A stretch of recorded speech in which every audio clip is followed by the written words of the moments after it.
All right, everybody, welcome to Tech Fireside. Going to do a quick unboxing of a really cool little device. This is the Logitech iFeel mouse. This thing was so cool back in the day. I want to say it came out around the Windows 98 days, Windows 98, 2000 there. It has force feedback in it, so it has a little rumble motor in there, and it worked for the Windows desktop. Like when you hovered over icons, it would vibrate a little bit. And it also worked on a few games, one of which being black and white. When you played the game, basically your character, quote unquote, is a big godlike hand that you control things with. And this would have different vibrations depending on the different things that you hovered over and stuff like that.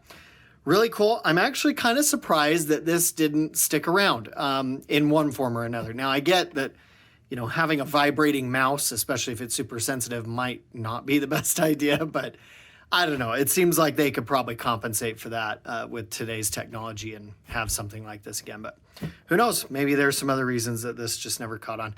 So yeah, we're going to, I got this on eBay. We're going to see how complete in box it actually is. So here we go. I don't know what this little red LED is for, by the way. Kind of weird. Oh, oh, it had batteries in it at one point. Okay, hold on. I'm going to pause this for a second. We got to stick some batteries in here.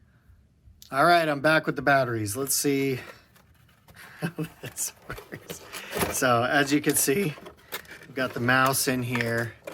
Sorry, again, trying to keep things in frame. I'm so bad at that. I apologize for any time that it may not work that way. So let's put the batteries in there. Oop.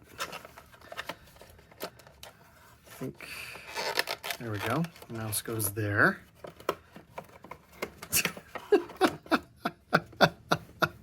What a stupid waste of batteries. Oh my gosh. On the shelf, this thing starts blinking at you. Ooh, gotta get this. Something for the younger viewers out there. Mice used to have these little mechanical balls underneath them. Yes, mice used to have balls. Get your giggles out now.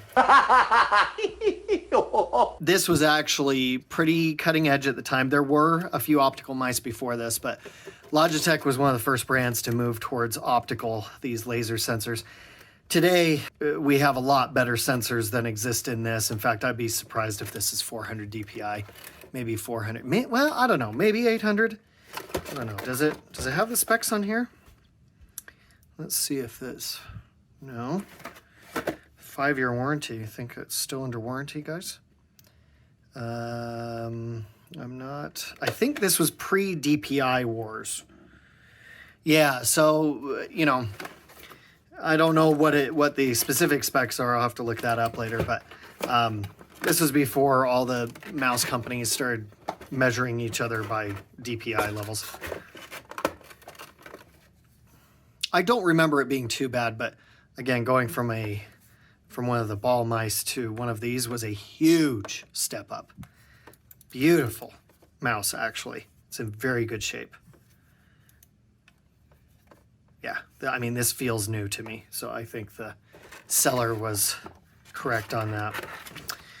All right, and then the only other things in here are the driver disc. So we got that here, and a registration card.